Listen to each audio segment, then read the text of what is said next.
Hello, everyone. My name is Elnur Bimani. I'm the director of the South Asia Center here at the London School of Economics. Welcome all. Pleased to have you here. I know you're representing a broad spectrum from across the globe, so thank you for logging in.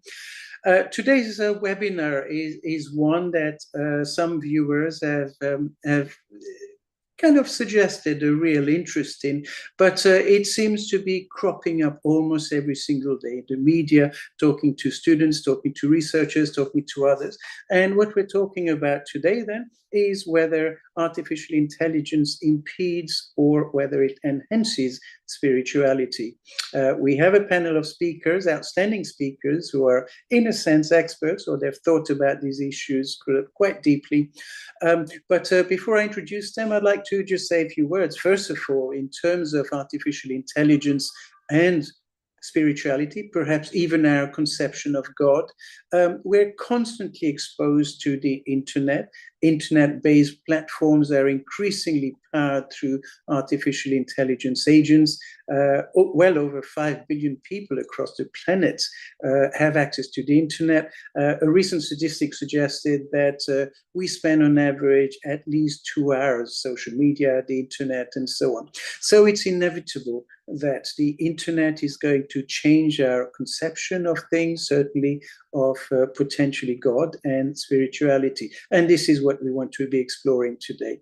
A wide number of questions arise whether we should be using, in fact, machines, robots to enable us to access spiritual planes of reference, whether indeed we should be seeking questions that have to do with spirituality to web agents, perhaps artificial intelligence-based robots, the extent to which perhaps AI allows us to attain a level of spirituality which no other platform, including humans, allow us to do. So we're going to be looking at these issues. Today's webinar is part of what we call at the South Asia Center Hard Talk series. We've had a few such webinars where we address fairly difficult questions that change people's lives, questions that we're confronted with, and sometimes questions that we're even afraid to ask.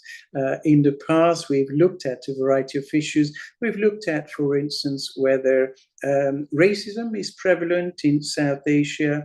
We've looked at the return of artifacts to South Asian museums and the likes. We've looked at colonialism and the notion of apology for past mistakes and so on. So these are difficult questions that we have to confront. And today's webinar then looks at the notion of AI and its capacity to change our spirituality. Just administratively, so you know, we are on Twitter. So if you'd like to tweet, then please use @SAsiaLSE. You're very welcome to do that. The audience are going to look at us through YouTube, and you do have a chat function. You can ask questions. I'll put them to all the speakers or specific speakers if you'd like me to, and I'll do so anonymously. Also, we want to just emphasize that we tend to keep, as required by our rules, everything has to be retained anonymously, and so you know, to try and sort of not provide your name if you can. What I like to do also is just to ensure that our speakers are going to address some of the questions that I'll put to them.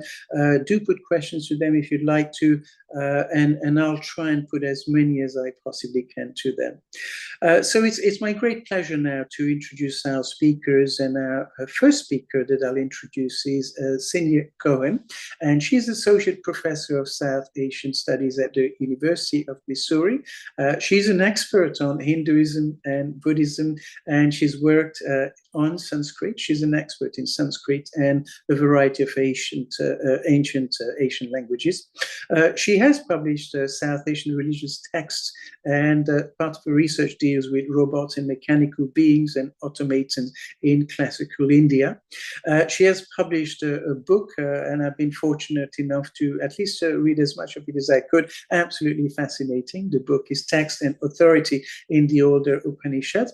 And she's currently working on a book on ancient Hindu and Buddhist robot tales and how mechanically constructed beings express fundamental religious ideas about the soul and soullessness. We then have our second panelist, Dr. Mohammed Faruque. He's the Inayat and Ishrat Malik Assistant Professor and a Taft Fellow at the University of Cincinnati. He holds a physical scholar position also at Harvard University.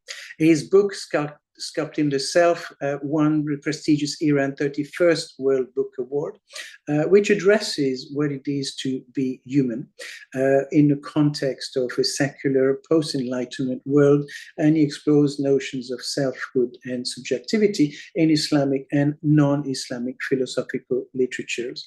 He's got a wide range of research interests, including climate change, meditation, spirituality, and of course, artificial intelligence, and is currently looking at artificial intelligence and ethical challenges relating to information technologies.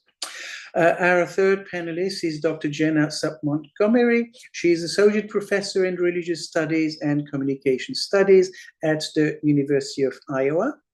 Her research examines the relationships between religion, media, and infrastructure. Her work focuses on entangled relationships of religion and infrastructure in everyday life, particularly as we negotiate technological change, which is, of course, at the core of today's discussion. She's written a great book. Again, I've been sort of fortunate to read some of it. It is entitled When the Medium Was a Mission, the Atlantic Telegraph and the Religious Origins of Network Culture. A fascinating exploration, which I hope we'll talk a little bit more about in this webinar. And she's, fascinated by the notion of network culture, religiosity, and IT.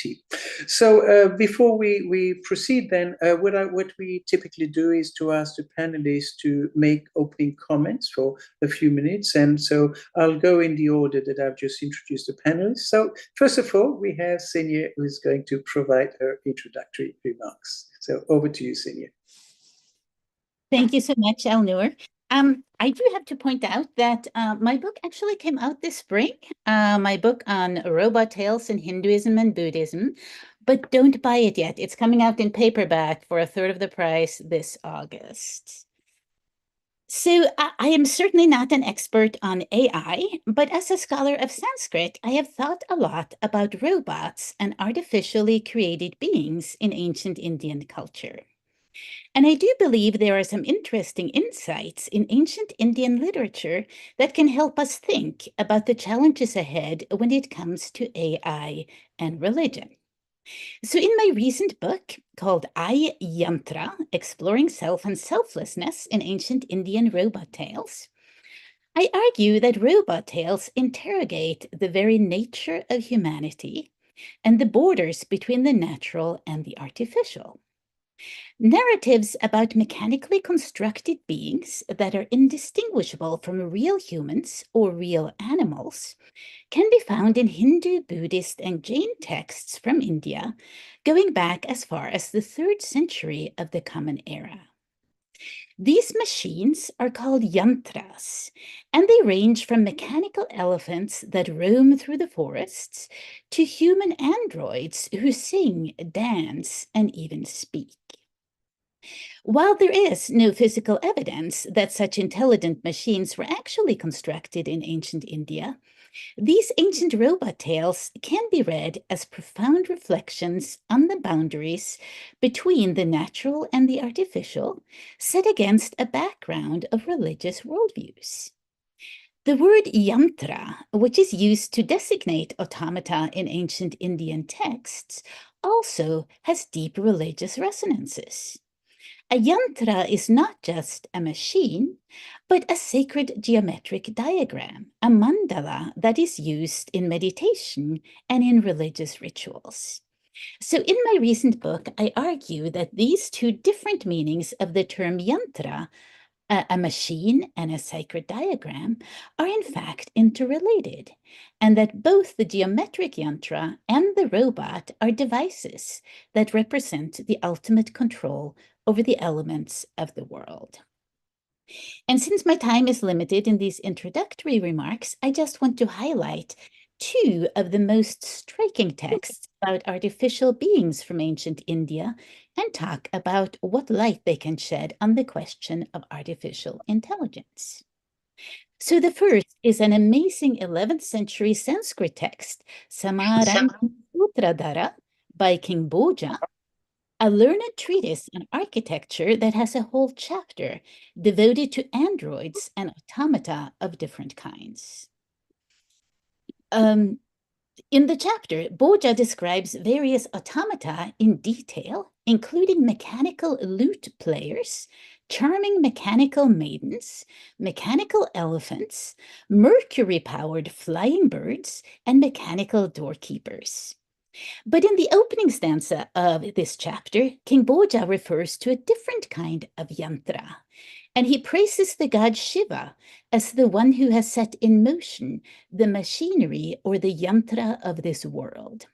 So his text embeds the automata in a deeply Hindu context as he presents both man-made automata and the world itself as part of a cosmic yantra ruled over by Shiva.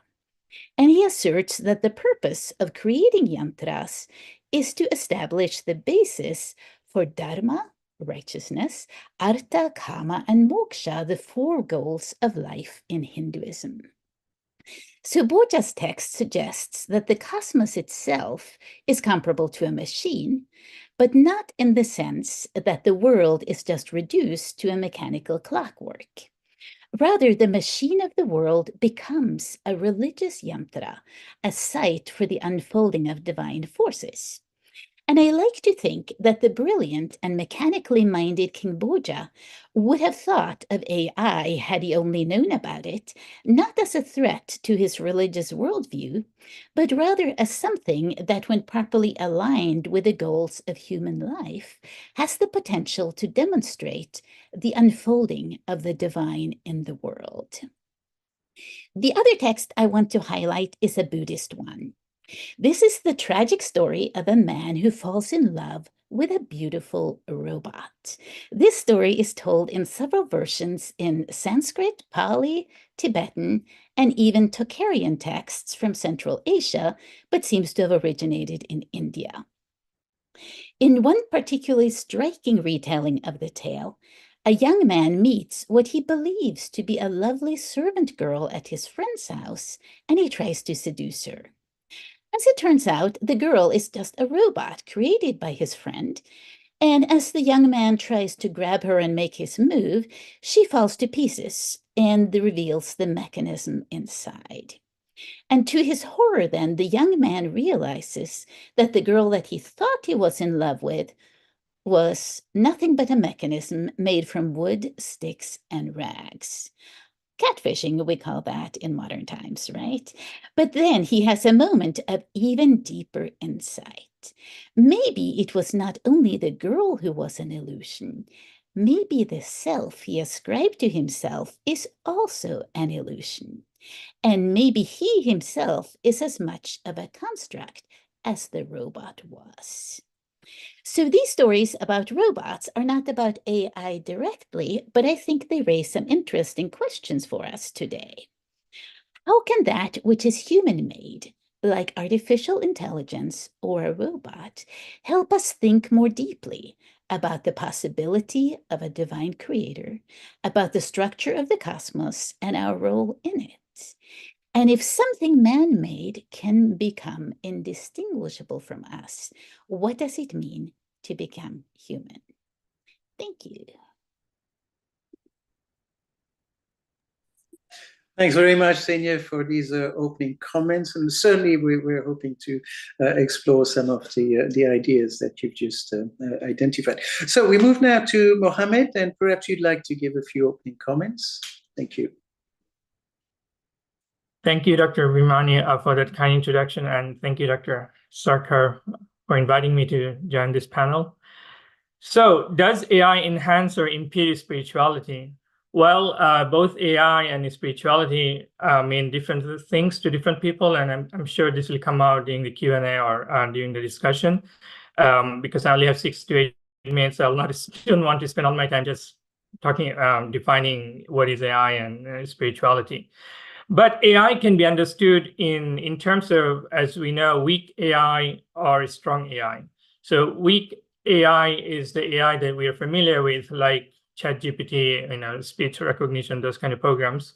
So when it comes to something like ChatGPT, I think, yes, it can provide useful information about spirituality, spiritual practices. I'm sure if we ask about Hindu spirituality, about Bhagavad Gita or Sufism or Buddhist spirituality, meditation practices, ChatGPT can provide us all kinds of information. So from that perspective, AI can enhance spirituality under certain circumstances. However, there is also, as I mentioned, strong AI or AGI, artificial general intelligence, which has its own philosophy of spirituality. And there are a number of people, philosophers, technologists from Silicon Valley who talk about it. So let's take a look at Ray Kurzweil, who is a very well-known technologist from Silicon Valley, who actually wrote about AI, spirituality, and a number of books about what he calls spiritual machines. So Kurzweil believes in the singularity. So singularity, unlike in physics, it's a merger between human and machine intelligence, which is going to create something bigger than itself. And he calls it the spiritual machine. So this spiritual machine, and he's known for his predictions. So it's going to be the year 2045, nearly.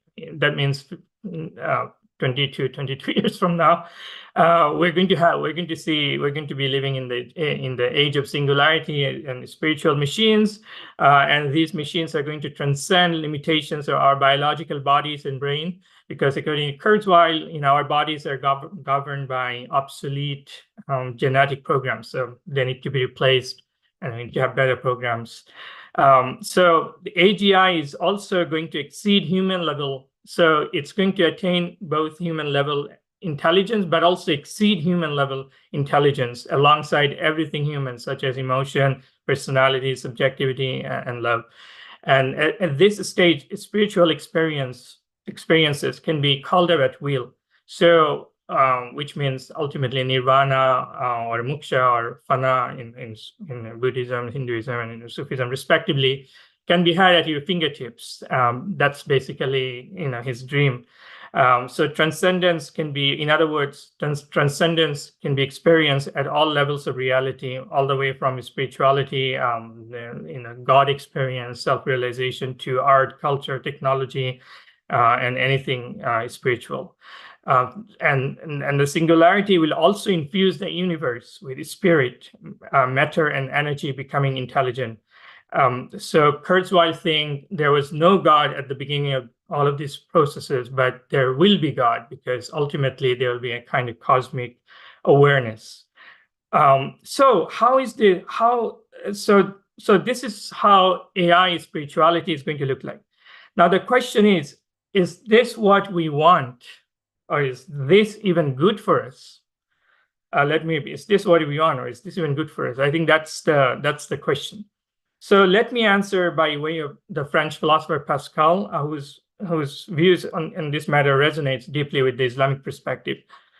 Pascal says in the Pensée, quote, "There is in man some great source of greatness and a great source of wretchedness. What a monster, what a chaos, and what a contradiction. Lift your eyes to God, say the first. See him whom you resemble and who has created you. You can make yourselves like unto him." And others say, "Bend your eyes to the earth, wretched worm that you are. What then will man become?" End of quote. So before people could be certain of their value as children in the image of God, the famous expression image of God found in both Islam and Christianity and Judaism, indeed as the pinnacle of creation, they could see themselves reflected in the mirror of their creator. But in whom or what do we now reflect ourselves after the death of God? The new mirror seems to be the intelligent, conscious machines which we strive to create, and which at the same time is supposed to cure our spiritual loneliness in the cosmos.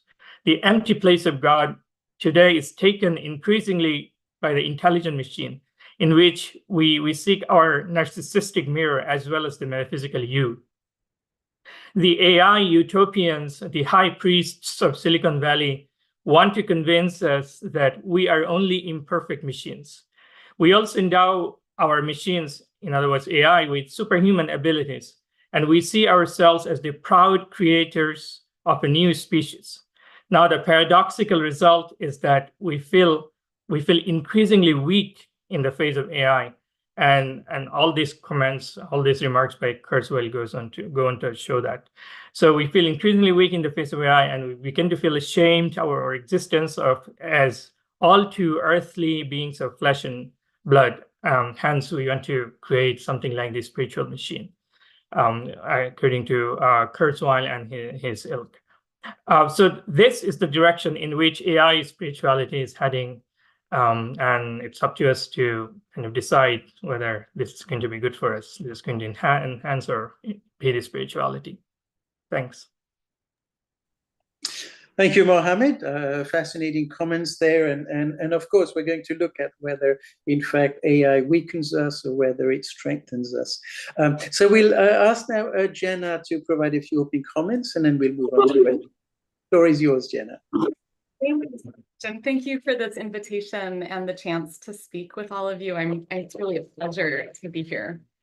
I'm a scholar of religion, mostly Christianities around the Atlantic world. So I'm grateful to be in conversation with you. And I also study media history. So I thought I would start with kind of the premise or my orientation to this question. And for me, that's always that the relationship between religion and media is a very old one.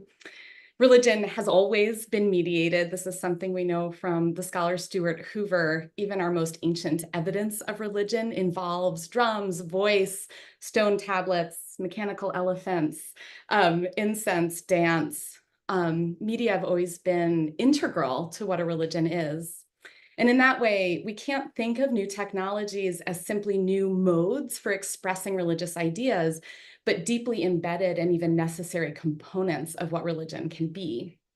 And the scholar Jeremy Stolo argues the inverse, which is that media has always had some element of religion or magic, something that exceeds human control and understanding, some of that vulnerability that Mohammed was just talking about. We all gather online together and are subject to the strange, unpredictable workings of an expansive global network that runs undersea and underwater and into space in ways we can hardly fathom. So if we think of media as anything situated in the middle of our communication and religion as diverse expressions of cosmological vulnerability, are reaching toward the limits of what we can know, then the deep historical entanglement of religion and media is undeniable. In that way, for me, the question is never what happens when a certain media or technology like AI encounters a certain religion or spirituality, as if they were originally separate spheres, but how can we unearth the entangled relationships between them that are already at play? So in my book, When the Medium Was the Mission, I show how involved religion was in creating our first global network that used cables, which was the telegraph. And we find there that Protestant missionaries spread Morse technology around the world to, quote, civilize the heathens. Muslim religious leaders in the Ottoman Empire thought the telegraph would enable imperial control. Christian imaginaries, especially, which were sort of half colonial aspirations, half utopian ideas about global unity, all of these contributed to a definition of networks as systems of connection. And even now, when copper cable has been replaced with fiber optics, We live among networks that we think of as connective while they're also necessarily disconnected, riddled with social and technological fracture. And yet disconnection always seems to surprise us, which I think is a sign of how deeply religious ideas matter to our technologies, and yet how often they surprise us. Even the network on which AI runs has already been marked by these religious histories. Another site for me of entanglement between AI and spirituality is, in as much as spirituality may reach toward the unknown, the complicated all of it, the rhetorical tools at hand that we have to grapple with that are just inherited cultural systems. So there's an important parallel here between AI and spirituality.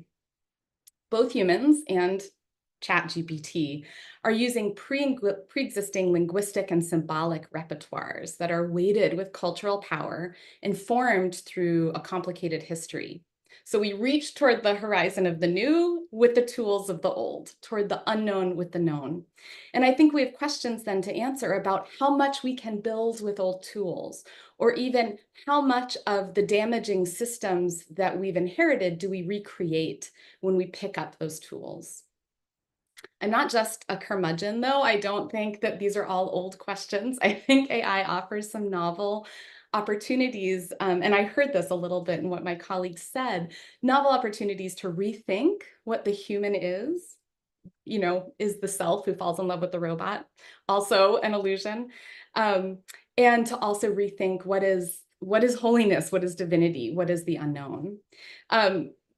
There's this movie that came out a decade ago called Lucy. I don't know if any of you remember it. It was a sci-fi action movie. It was directed by Luc Besson, you know it. Scarlett Johansson plays this character who's forced to carry a drug inside her belly, and the drug bursts, and suddenly she can use more of her brain than any human ever before, and she becomes insanely intelligent, filled, this is I think the most interesting part of the film, filled with wonder for the world around her, and also an unprecedented ability to control the world around her. But the end of the movie, I take as a cautionary tale of a failure of imagination around AI. So when her life is threatened, she transmutes herself into, of all things, a USB stick that contains all of her knowledge.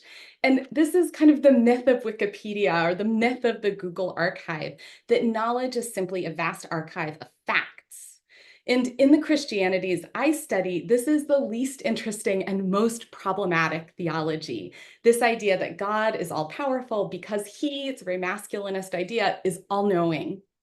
And securing divine power to this grand, masculine, often white God is through his infinite information, is a theology that has justified everything from slavery to colonialism to extraction of ore from the earth.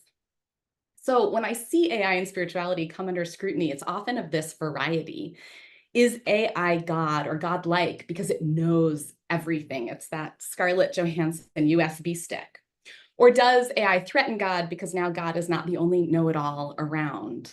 And I think these are the least interesting questions we can ask in a world that's awash in violence, in a situation of climate crisis, because these are the very orientations that set much of that violence and climate crisis in motion.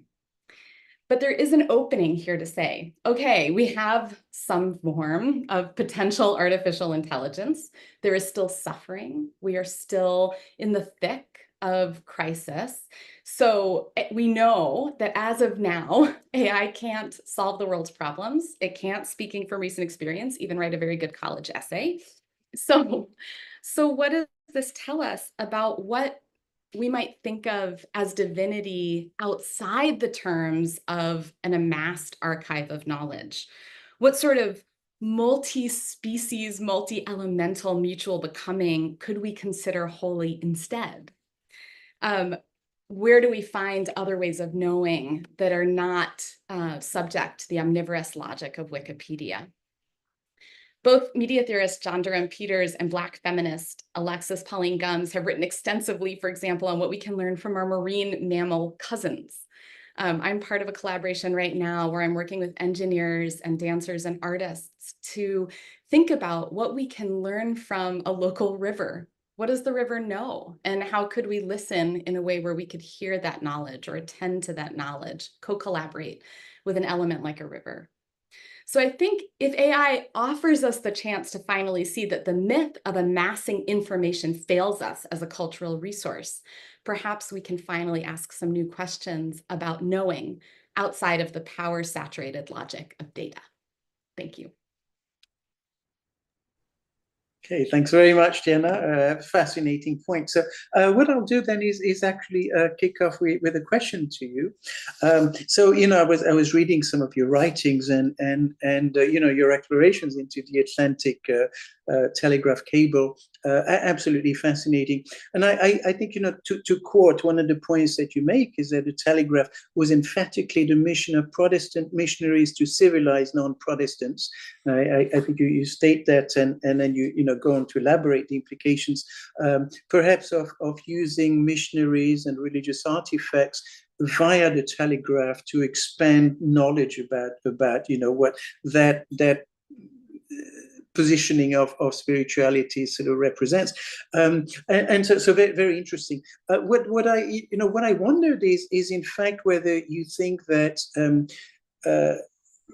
religion helped IT to find new avenues for expansion, or do you kind of see much more the IT element enabling religion to find new spheres where it hasn't sort of yet had an impact? Thank you for that very generous question. I mean, I think it has to be both. And that's part of the sense that I have that we too often want to start from the premise that religion and technology might be distinguishable on some level. So of course, even though we live in an age where we don't, unlike the telegraph, we don't greet new networks with parades that take over cities or, project God-saturated language onto the sides of buildings to celebrate a new line, which is what, of course, happened to the telegraph.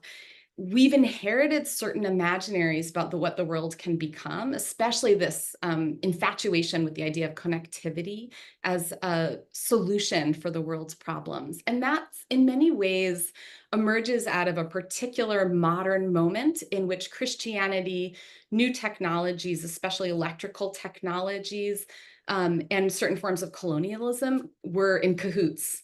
And so I think many of our dreams of connection bear that inheritance. That's not the only source, of course, but even in a very secular vision of what the internet is, it's always riddled with these ideas about connectivity as a solution and an unwillingness to really examine the kinds of fracture and disconnectivity that networks rely on and produce.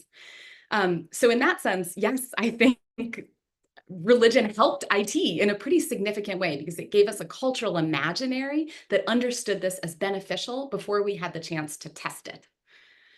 But then likewise, of course, we see these new avenues of ways in which I think obvious places where, people might have certain kinds of religious texts or certain kinds of reminders to pray at certain times of day on their phone, right, in their pocket. But even more subtle versions where we communicate with fellow practitioners, or we show up to a religious space because of the GPS we're using. There are ways in which this deep integration becomes almost unrecognizable as such. And I think in that sense, yeah, religions come to be in this position where they either use or prohibit technology, but they're always in relationship with it.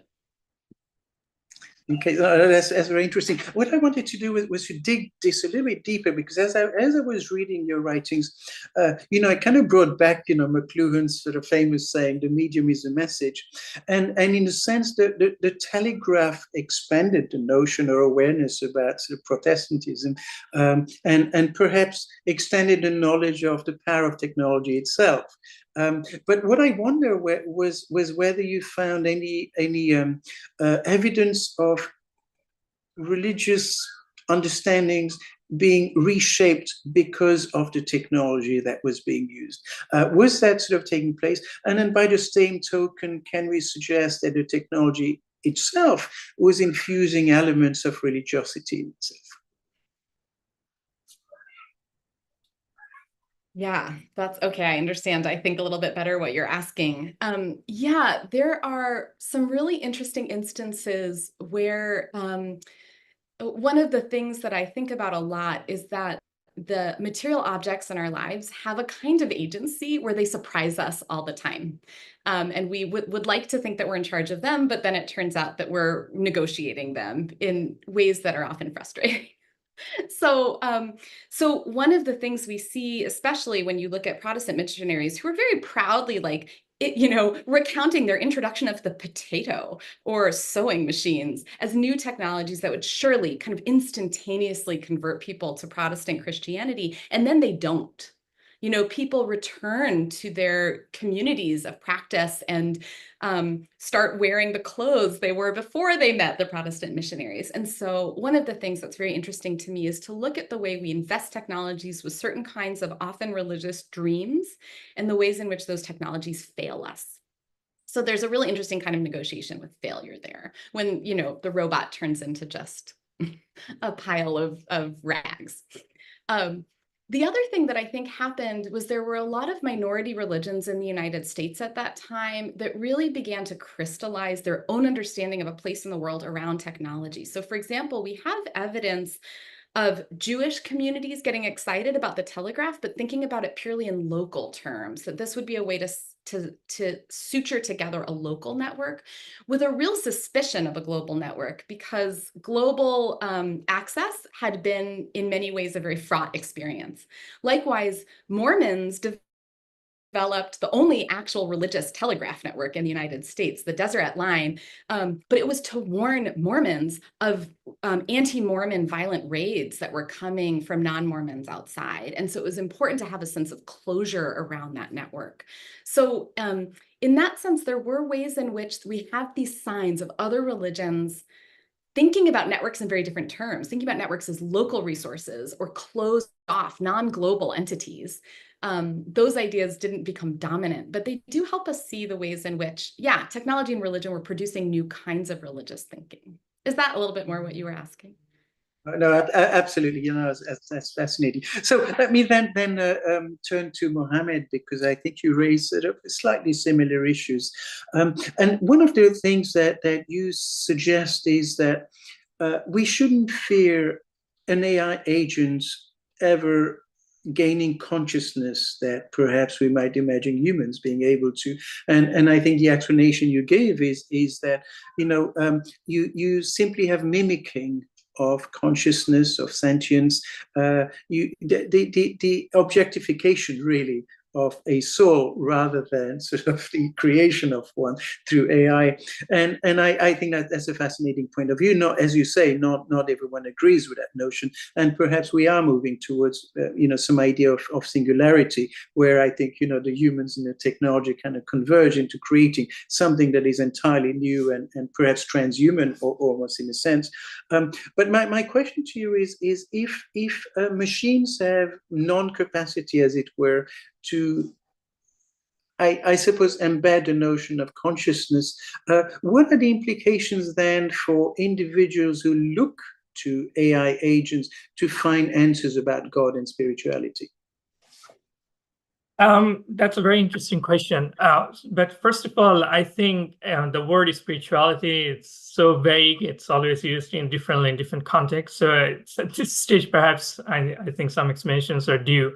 So on the one hand, we have philosophers and scientists who, one of the things that happened with the modern age is that spirituality is often pitted against religion. So you see a lot of people who claim to be that they're spiritual, they like spirituality, but they don't like religion. So you have Thomas Zinger, German philosopher, Robert Solomon, an American philosopher.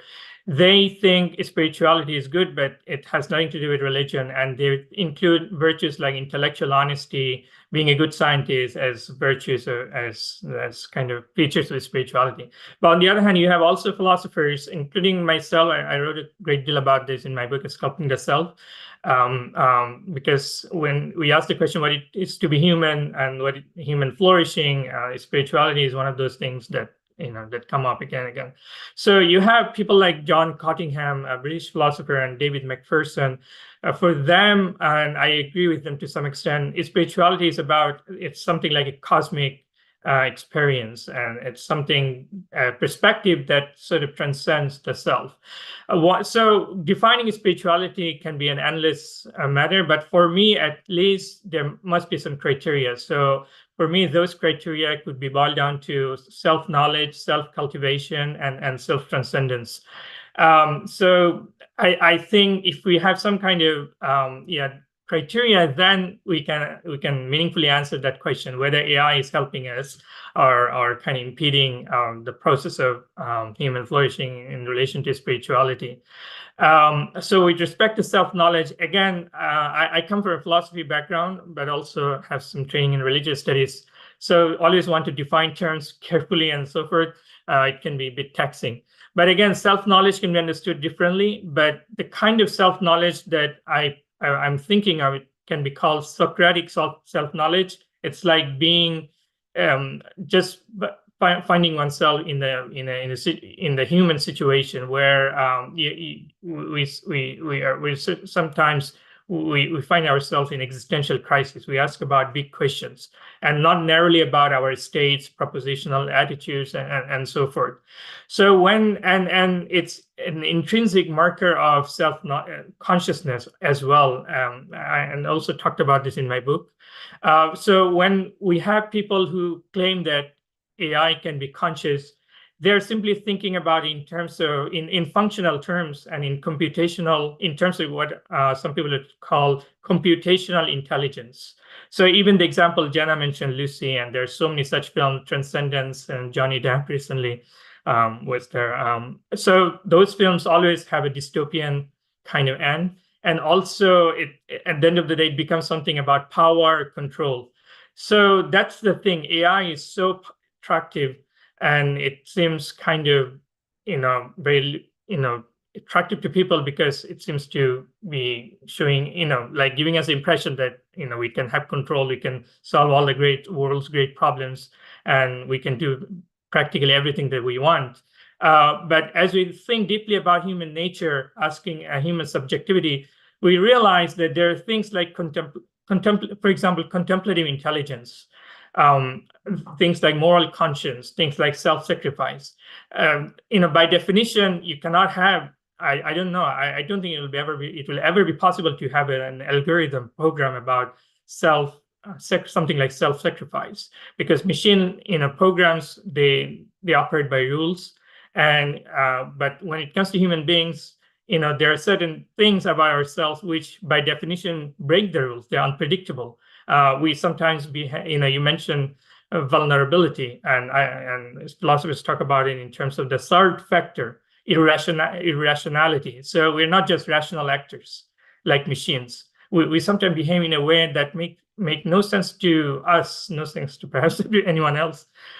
So machines are replicating only certain features of humanity, but it's giving us the kind of false impression that somehow it's very, very soon we'll be able to replicate the human mind. But when we take the totality of the human mind, we realize that it's only certain dimensions of consciousness that are being replicated by machines, not the entirety, not the totality of human intelligence. So spirituality, if it comes down to something like self-knowledge, self-cultivation, I don't see, like how, where, in all of this, you have an algorithm to kind of, develop a machine and with those things like self-cultivation and self-transcendence.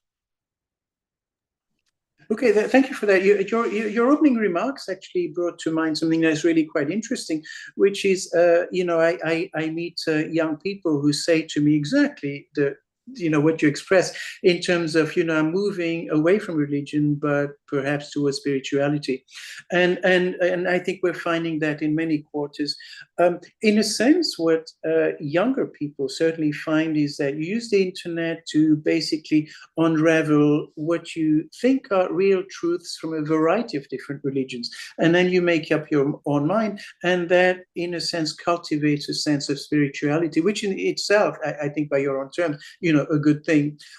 So, does it actually matter whether consciousness or a soul or, the notion of feelings can inhabit algorithms, if algorithms actually move people towards a greater sense of, I'm closer to, and I think you made reference to, cosmic being. Isn't that a good thing? Yeah, I would agree, but then perhaps that's not what is happening, unfortunately. So while ChatGPT or even Google can help us find certain answers from different scriptures, or simply exploring what is spirituality and how does one achieve spirituality, how does one attain into spirituality and things like that. But in reality, what is happening is that our subjectivity is reduced to what some people call the pancake self. So we're connected to this vast network of machines and information, etc., by the mere touch of a button, while at the same time we actually have lost touch with our inner self, inner subjectivity, which is the source of kind of the richness of our culture, inner expressivism, inner depths. Actually, human beings are not simply defined by their kind of external self, the everyday ordinary self. There is a kind of deeper inner self. We use those terms even in ordinary language, inner self. So what is happening now, unfortunately, is that AI and the internet, they're all kind of intertwined. It's forming a barrier between our true and inner self and the kind of ordinary, the everyday self. The everyday self, which is kind of like trying to find the answers to life's grand questions. And if spirituality is about ultimately finding answers to life's, or at least exploring the cosmic dimension of human intelligence, and if spirituality is about finding who you truly are, because we are talking about nirvana, moksha, fana, the ultimate form of self-realization. I mean, these are the things people talk about in terms of spirituality, even in New Age spirituality. Then we do have to ask these difficult questions, whether simply, whether AI, and again, Jenna mentioned, these information platforms, they are deeply connected to what some people say AI colonialism. And so information is not simply benign. There have been many cases where, the cases of racism and stuff. So the information that is mostly out there right now, it's coming from a certain specific region with its all history, to use the term, provincializing Europe. I don't think that is, it's actually deeper form of Eurocentrism.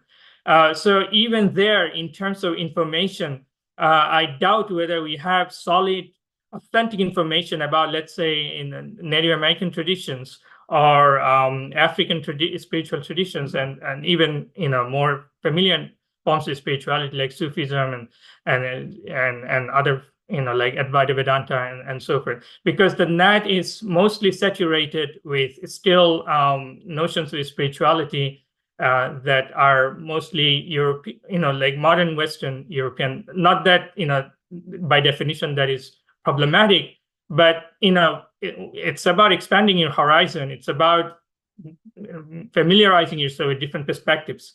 If the net is providing me only a certain specific, because the algorithms are designed, in such a way that they would see the common patterns.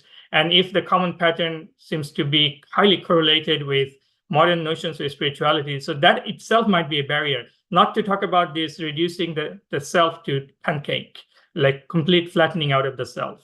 So there are a lot of issues.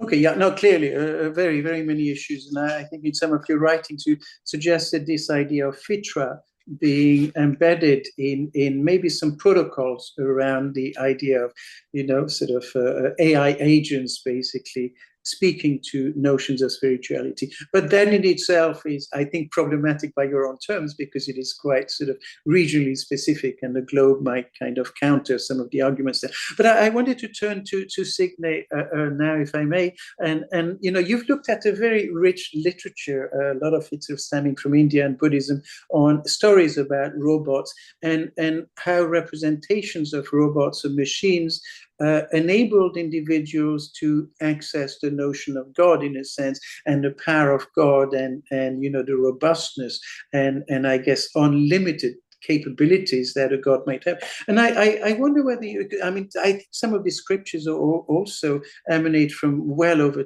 2,500 years ago. And I wonder whether you can comment on the impact that it had in the spread of religiosity at the time. That is really interesting. Thank you for that question.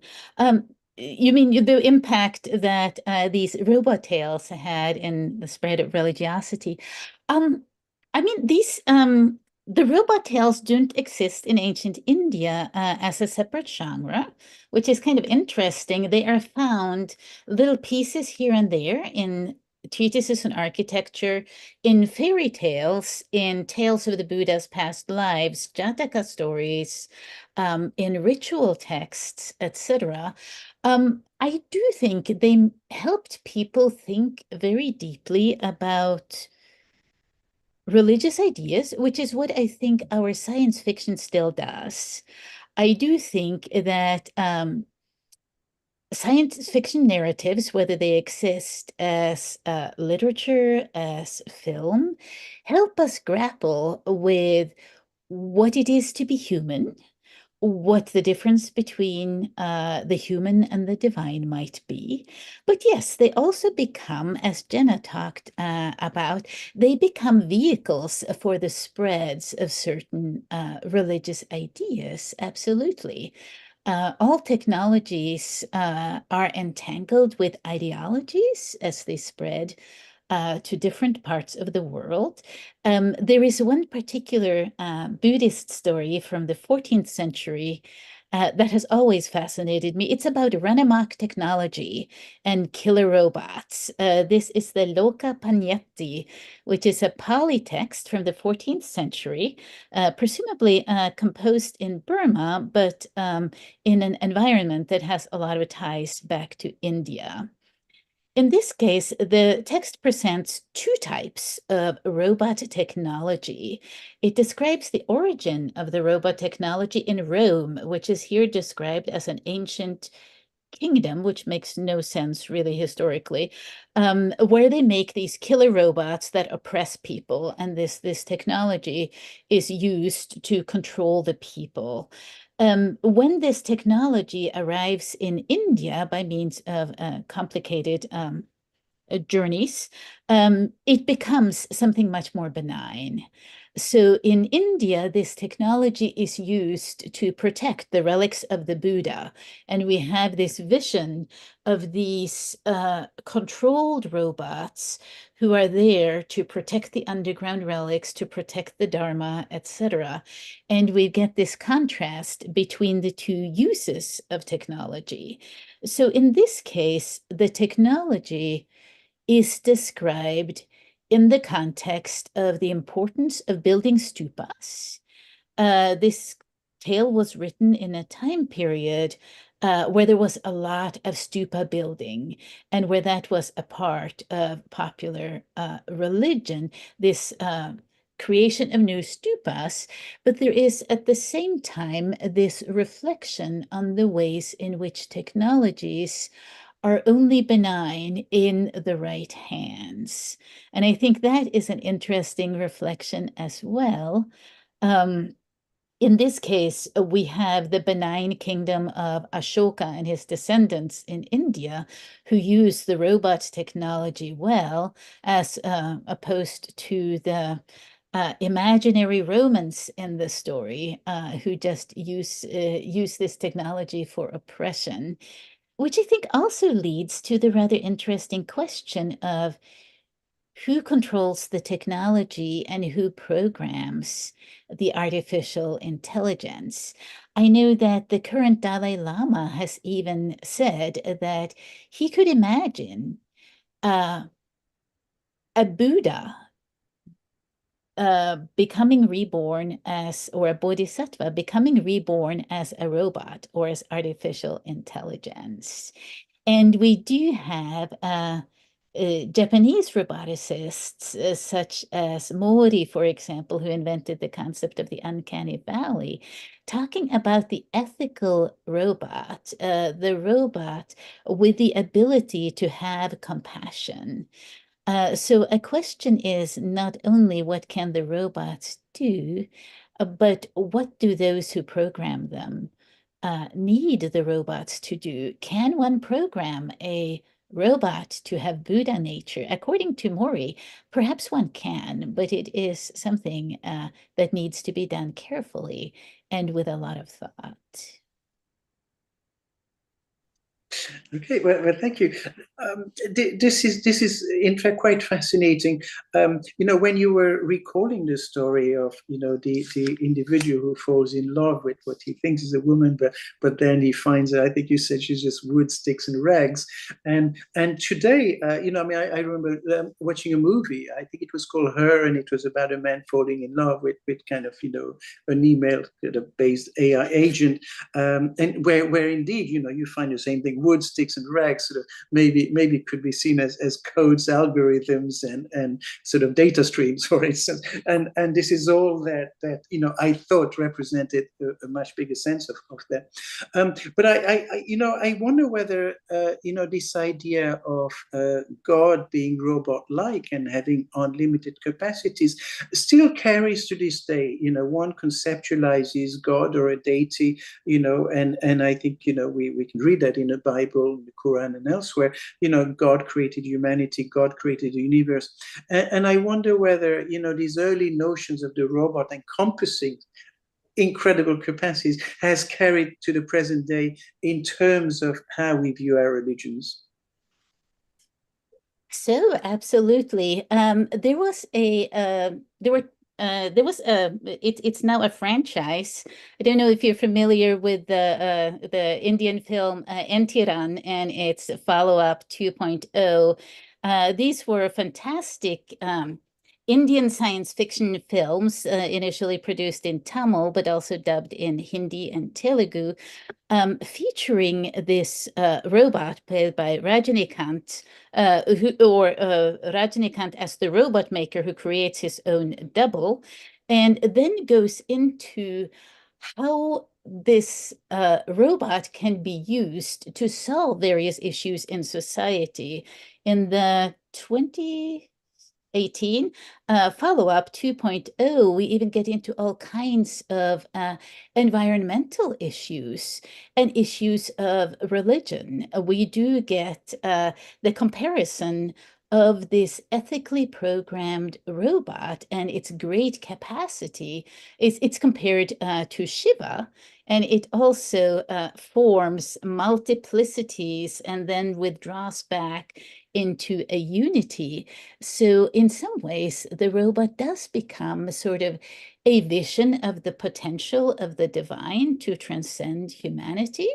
But we also get an awareness, I think, that all life is interconnected, and that is put so beautifully in the 2.0 film, which has a strong environmental message, which is about the robot recognizing that cell phone towers can harm birds, which was much debated after the film, for example. And it presents, I think, the idea of the artificial being as something that needs to take its place in an interconnected universe along with other forms of life. So there is still an overarching dharma where everything in this network of relations must take into account everyone else in the network, and that goes for both humans, machines, and non-humans. So I think that is such a fun film if you haven't seen it yet. Highly recommend it. Okay, please, Mohammed. Yes. I think Jenna raised her hand. If you like to go first, I'm fine. No, go ahead. I suspect we're all finding the same shared territory. So you start and I'll go next. Yeah, so I wonder whether we can ever have a Buddha as a robot. Whether that is something people are actively trying to kind of create in the first place. How do you know that the people in Silicon Valley are so good people? They're really trying to create robots with compassion. And the only way we have to ask these questions. It's because we have to look for also evidence. And the only way perhaps we can verify is to look for their philosophy. As I pointed out, Ray Kurzweil, and there are so many others, Elon Musk, in his project Neuralink and all of that, putting brain implants inside human body. But what is their philosophy? Are they really talking about, compassion and those things, or they're simply talking about more speed, efficiency, power, control, and solving all of the world's problems? And that promise has been, we have been, since the start of the scientific revolution, if going back to Descartes, we have been hearing that promise of kind of better life. But look at the situation today. I mean, I have to say all these unpleasant things, but I think this is, it's closer to reality. I was just reading a book the other day by a famous American psychologist. It's called The Anxious Generation.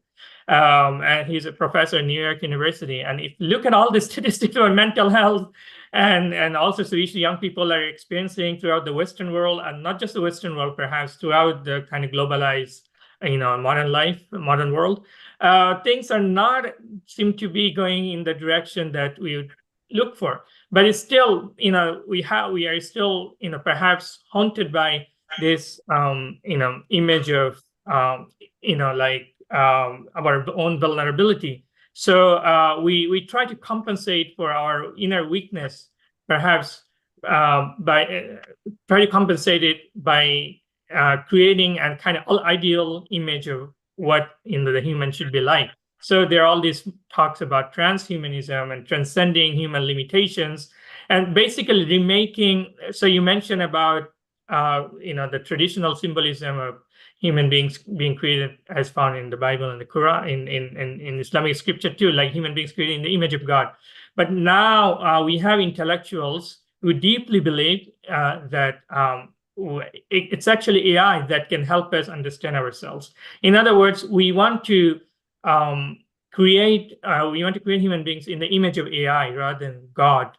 But then, there must be some, values upon which we try to have this image. What are those values? Are those kind of, acceptable to everybody or everyone? I think that's where, I worry deeply about, because as I said, there's too much focus on computational aspect of human intelligence. Going back to even the founders of AI, Marvin Minsky and others, if we read their definitions of the self and understand that this is not like a scientific object. When it comes to human subjectivity, human nature, as I mentioned in my book, there's a descriptive dimension and the normative dimension. There can be normative definitions of human beings in addition to providing simply scientific definitions of like how does the brain affect the consciousness and those things. And so I some of the values that are coming from the Silicon Valley priests, I'm not sure that is the version of human being that everybody in the world would be comfortable about. So I do have, the compassion. And again, simply from a pragmatic point of view, how is that even possible to develop a program algorithm? Are there any evidence for that? Like we are going in the direction, or someone has created even a something proto algorithm that is showing a robot will be able to develop these values. So I'm deeply skeptical about those things. Yeah. Okay, but just before we move to Jenna, because I think she wanted to make a point on this. But in a sense, your worry is that we're trying to replicate ourselves in the ideal that AI potentially represents to us. But if we all agreed as to what AI should be representative of in terms of spirituality and God, would that not in a sense resolve your worry? If we model ourselves on AI that models itself on a notion of God that we all agree on, what is possibly wrong with that? Yeah, theoretically that is possible, but then that's like creating a world religion, a meta religion, which everybody will agree upon. And history has shown that that is far from being the case. And even within religion, there are always different sects. I personally espouse what I call epistemic and cultural pluralism, recognizing the fact that every major culture and civilization has answers to deal with the questions of being, knowledge, and existence. But AI can, yeah. So I don't foresee a situation where most people, let alone most people on Earth are coming together and forming and agreeing on the kind of most important questions of humanity, like what it means to be human being, what is the definition of self. So, to interrupt you then, what if we had a multiplicity of AI agents, each of which replicated the contextual elements of a particular religion? You talk about Africa and others, and I think you suggested there's almost Western imperialism in AI-based agents. And if we walked away from there and we had a multitude of possibilities, would there be anything wrong with individuals that shape themselves along the notion of AI, which shapes itself along a notion of their own God or spirituality or, in a sense, religious path? Would that not resolve it then? Right. So that would be like facilitating, something bigger. So AI can be, like all technologies, as a tool, as long as we understand its limitations, that can be a better option. But that is perhaps not happening because we have, as I said, robust Eurocentrism is still kind of pervading our educational in post-colonial educational curricula across the world. So when I read Ray Kurzweil, when I read Marvin Minsky, when I read Elon Musk, when I read Nick Bostrom, these people are not drawing upon Ifa spirituality, one of the great major spirituality in Africa, or Sufism, or Advaita Vedanta. They're mostly when they're talking about consciousness, subjectivity, what it means to be a good human being, even morality. It's not. It does not even go as far back as Plato, Aristotle, Augustine, the kind of vast, network of Western civilization. It's horribly myopic. So yeah, if people are able to overcome the limitations of those constraints, then AI can be a useful tool. But that is not actually happening. They're talking about super intelligence. They're talking about singularity. They're talking and where these concepts would actually very foreign to, would sound extremely strange, I suspect, to most of the world's population. If you ask them about spirituality, I doubt if they will talk about super intelligence being the kind of pinnacle and the goal. So that itself shows where AI is leading us, whether it's impeding or enhancing spirituality. Okay, all right, okay, fine. I mean, we could argue about this, in a sense, their notion of singularity doesn't preempt the diversity that could potentially come out through AI agents. Now, I think we might find resolution there. But Jenna, I think you wanted to make a point. Yes, I'm seeing this very interesting shared thread that's emerging in what we're saying. And maybe it answers in some ways this question, which is that I've always been obsessed with the failures of technology, in part because we're so culturally obsessed with this kind of progressive myth and their success.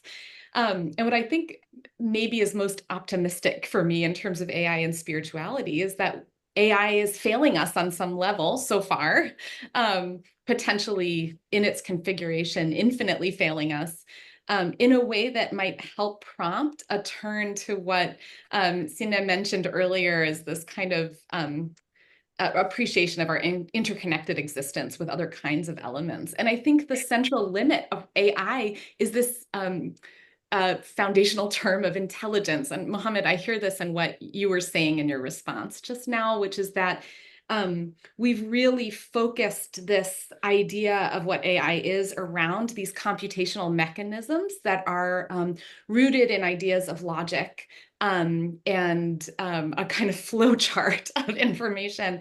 And I think what we're recognizing now is if we look around and we ask, what does this world need? I don't know that we'd say we need more computational mechanisms. We might say something instead like, we need more photosynthesizing plants to take carbon dioxide and make oxygen. We need more mollusks to cleanse our water sources of contaminants. We need more abilities to forge relationships to entities we have discounted as inanimate, to think about the rocks we're dreaming of mining from other planets and their valued existence. This is something my colleague Mary Jane Rubenstein writes a lot about in her look at astrotopias, as she calls them, this fantasy of going to space. And I think when we have an orientation to those other kinds of being that aren't modeled, I mean, Mohammed, you said this so nicely about the kind of production of AI as a reflection of a very particular vision of the best of what humanity has to offer, which is this like great intelligent computational entity. If we think about other modes of engaging the world, other modes of existence, whether those are human capacities for affect, non-neutrality, or if we look at other kinds of multi-species or multi-elemental ways of being that enable existence and enable thriving, then AI loses a lot of its luster. And that's what I sort of hear coming out of this, that maybe the most optimistic vision is to take the limits, the deep limits of AI as a prompt to consider other ways of being as more of a resource for our futures together. Yeah, thank you. Thanks, Jenna. Signe, did you want to come back on this? Yeah, this is so fascinating, Jenna. Your colleague's book was called Astrotopias. I just wanted to make sure I got that right. Oh yeah, it's a great book. It's Astrotopia by Mary Jane Rubenstein, and it's an incredible read about the Musks and the Bezoses of the world and this effort to go to space. Fascinating. I did want to note that, and I mean, I do appreciate all these amazing points that are being brought up here, and I think Mohammed is so right. I mean, it really. Who is programming AI to do what? But I mean, I did want to bring up that we have had in Japan in recent decades more and more sort of actual robots integrated into society for everyday purposes, including the one that I find extremely fascinating in healthcare and also in care of the elderly, because Japan has such an aging population and there is a lack of a younger population caring for lonely and elderly. So there's been experimentation with companion robots who can keep the elderly company. And I don't know whether I find that touching or really sad, but this is the idea that one can also try to make robots do things other than not just know what human beings don't know, but also be present where human beings can't, to offer comfort where there are no available humans to do that. And I thought that was an interesting way to use robots as well. Yeah. I mean, just to add to that point, in Japan, I think I had written it down. So there's this robot called a Canon Mindar, which in fact sort of acts as a robotic deity, and it's used in Buddhist temples. I think the Chinese as well have one such. I think it's called Xianer, if I'm correctly pronouncing it, used in one of the temples. And I think there's also an AI Jesus as well. You can ask questions that relate to big matters or small matters.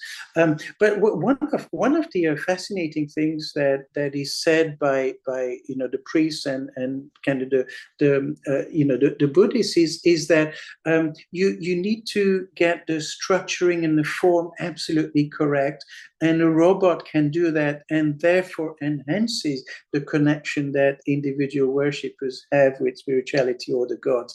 And I don't know, Mohammed, you had your hand up, but maybe you might respond to that. That is there an advantage to robotized deities that kind of don't deviate from what scriptures suggest that we should be doing when we're worshiping? Mohammed, you may respond to that, or the other. Sure. So you said, is there a problem or to robotize date? Did you say? I missed the word. Yeah, no. So the structuring and the form of spiritual engagements has to be absolutely correct, and that enhances people's ability to basically partake in a worshipping exercise. And this is the argument that's been made, where robots have been used in temples, in sort of Buddhist contexts, and even in churches. And certainly, I think in India there's examples of robots being used in some of the religious practices as well.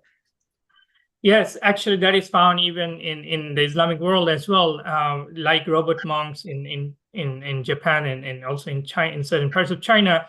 They're now using robot imams in Mecca. When people go on to do the pilgrimage, the annual pilgrimage called Hajj, and there are stuff like iFatwa, iMufti, like online programs where you can engage with these programs as if you're engaging with a religious scholar, asking them questions. So yeah, there are all these interesting developments. And I do think they do have their place, especially in exceptional cases where, as Signe mentioned, like there's no one else, and there are cases like elderly people or autistic people, children on the autism spectrum. So there are some interesting research about this. But I want to come back to the question of connection, because this is so vital when you talk about spirituality. Spirituality is something that is supposed to connect people. And interesting enough, social media gurus also always talk about connecting more people, connecting people together and joining, the metaverse and those kind of stuff. So this itself is a worthy goal. It seems good, and I myself have benefited in the past from Facebook and stuff.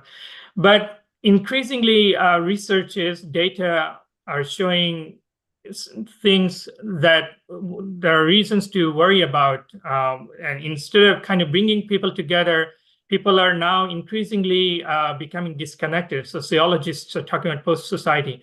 And this is happening because I hear some Silicon Valley gurus saying, like, in few years, our best friends will be AI. And I actually already see some of my friends engaging deeply with AI. And this is a deep question, because it's like, to me, it reminds me of the mirror of Erised in Harry Potter. Erised is desire spelled backward.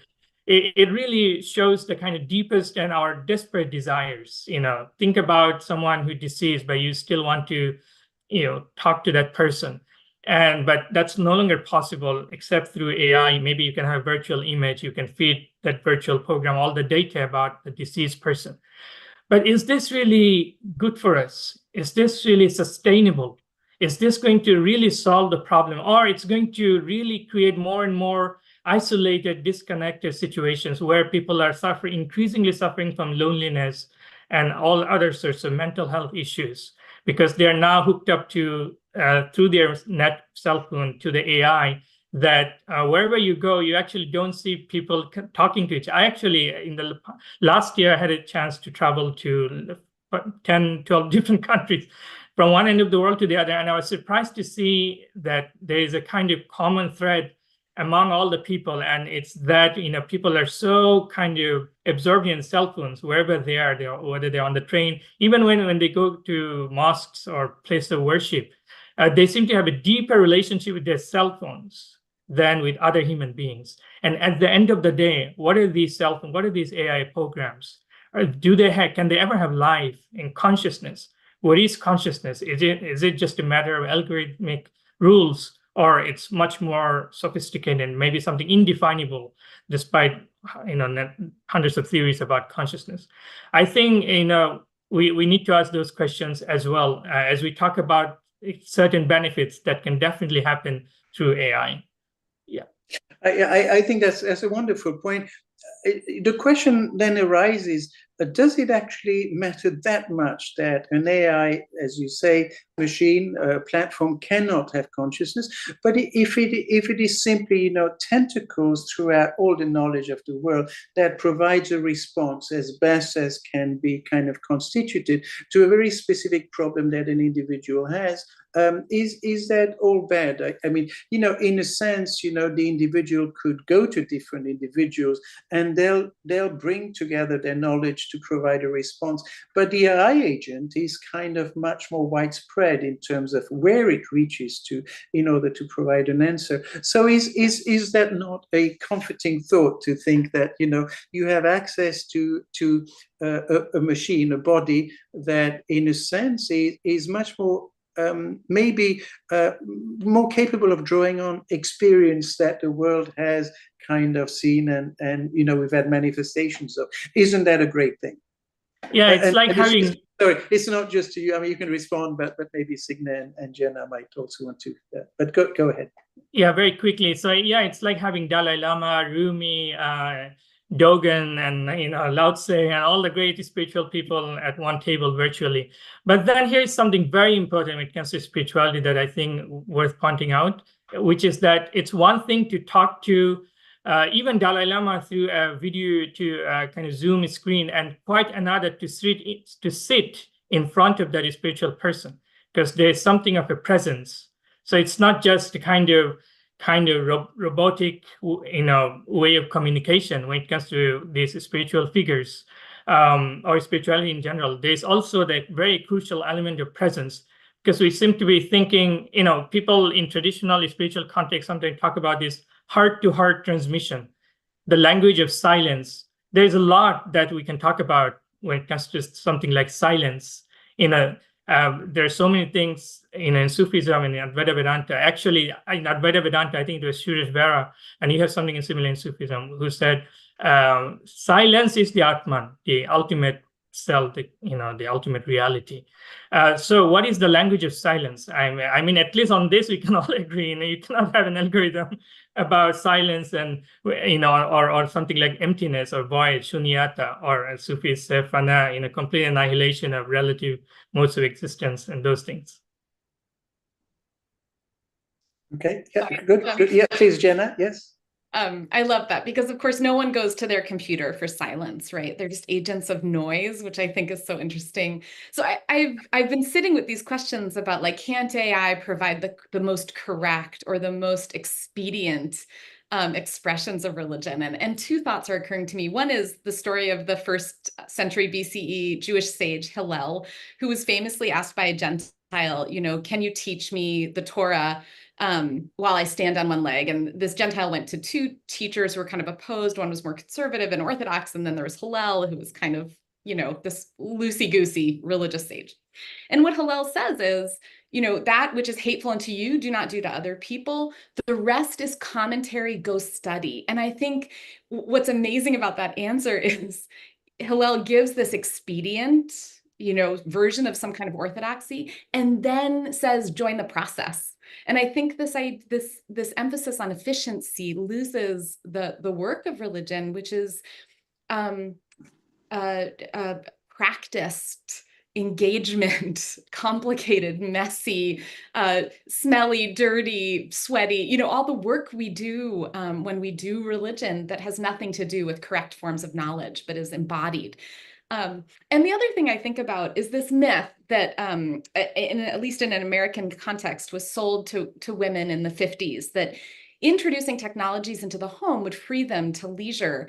But then what we found is capitalism reared its ugly head, and suddenly women were expected to do the work of the home and then also do all of this other work. Or, you know, we found when flour became mass produced, it didn't actually make it faster to bake bread in the home. It actually incited this trend toward fancier yeasted breads that took much longer. And again, that women were then expected to produce. And I think David Graeber, the anthropologist, has a great essay on this, that, you know, we often feed ourselves a line about technology that will ease our lives. And then we look at where we've ended up with the introduction of computational technologies, and we're buried under email. You know, we find ourselves in a situation, David Graeber says this, where we're no longer feeling that our work is actually predominantly valuable. Much of it feels like nonsense. And I think that's also true when we think about AI spirituality. Yes, it seems to offer this opportunity for a kind of orthodox approach to religion, or expediency or efficiency, but it also may do what it's done so far, which is just create the context of doing work that feels useless, but takes over our lives. Okay, all right. Well, thanks for those comments. So I wanted to ask all of you in closing a question that you may just ponder. One is reading about the rise of new religions. There is enough that's been said around when humans face the greatest difficulties and they're in the most turbulent of worlds. That's when you have the most new religions arising. And certainly, if we look at the planet today, I mean, there's all sorts of worries and concerns and so on. So we're in a stage of, I think, extreme turbulence. And of course, the rise of AI, and perhaps that concoction might lead to the emergence of a number of new religions. Does that worry you, or do you look at this with a sense of optimism? And we could sort of Signe and then Mohammed and then Jenna maybe respond. Thank you. Thank you. That is a fascinating question. I mean, new religions have always arisen, right, through the history of humanity. I think the church father Irenaeus was always complaining about the Gnostics, that every day one of them thinks of something new. But we are in a unique situation because of global interconnectivity, which allows people to form virtual religious communities in a way that hasn't been possible before. And I do see great advantages to that. I know that young people who practice religions other than those of their parents, for example, who may in the past have been very lonely and not had a community, are able to find communities online. I know that a lot of young Wiccan practitioners, people who practice various forms of New Age religions, neo-paganism, do form communities online in ways that wouldn't be possible previously. Whether it's a good thing or a bad thing for people to be religious is way beyond my pay grade to answer. But I do think that people also get to hear more about other religions, and it is possible to find compatible communities in ways that may not have been possible before. Thank you, Signe. Mohammed, your thoughts? Yeah, no, I think I would agree. So I already alluded to the distinction between AGI and ANI, artificial narrow intelligence. So I see developments in things like VLM, not just LLM, visual language models and application in healthcare, and also when it comes to dealing with certain mathematical problems like the unsolved Riemann hypothesis, those things, incredibly rich and beneficial. But when it comes to AI with its own philosophy of spirituality and human flourishing, then I begin to ask the questions of the values that are represented by these philosophies. Where are they coming from, and whether they encompass the entire humanity or not? So I would think of espousing a pluralism. I think of cautioning perhaps us about the fact that there are more things in heaven and earth than that are dreamt of in Silicon Valley or on Wall Street. But other than that, AI can be like all forms of technology, as long as we recognize its limitations, can do wonders. ChatGPT, I use it, but I always also try to remind myself of its limitations, and also the fact that if I'm too addicted to technology, that it can insidiously hamper other dimensions of my personal existence. So those things are, I think, important. But talking about the religion and emerging of a new religion, there are people like Yuval Harari who actually already talks about the new religion of dataism. So algorithm is like the new God today, and data is basically the divine revelation, and everything can be understood, whether it's human nature, whether it's nature itself, the world, everything can be explained in terms of data. So there is definitely a new religion, and you definitely get a sense of it when you listen to people from Silicon Valley, the way they talk about it. It's just very one-dimensional. So being a pluralist, I would object to those kind of philosophies. But if AI is meant to expand our horizons of spiritual visions, then I think it can be a good thing. Okay, thank you, Mohammed. And Jenna, are you happy or sad about the potential AI offers in the face of religion, God, spirituality? Well, as I think you've heard, on the one hand, I'm a bit of a skeptic, both of the kind of myth of technological progress and its historical roots. I'm wary of any kind of celebrations of humans as the exemplars of our best modes of knowing. And I also am always suspicious of solutions that come from capital-driven organizations. So in that sense, there's a sadness, but I think I'm also naturally a bit of an optimist. And I think that if we can lean into wider senses of knowing, wider senses of being, new modes of relationship that value humans beyond those that have money and power, and value beings beyond humans, then I think there's a real opportunity for a different way of being in the world. And so in that sense, for me, it's not a choice between machines and nature, between AI and humans, or humans and God, or, all of these entities can be part of these networks. But I think we do really have a call right now to get wildly experimental and diverse in the relationships in which we engage, so that we can find better ways of knowing, and perhaps more importantly, better ways of living. Okay, thank you, Jenna. Lovely words to end this webinar with. So thank you, Jenna, Signe, Mohammed. A fantastic discussion, really fascinating, very interesting, and a lot to think about and build on. Also, thank you, Nilanjan, thank you, Mohammed, and the team at the South Asia Center, and of course the audience for tuning in. Don't forget, we have more next week, and the week after, and the week after.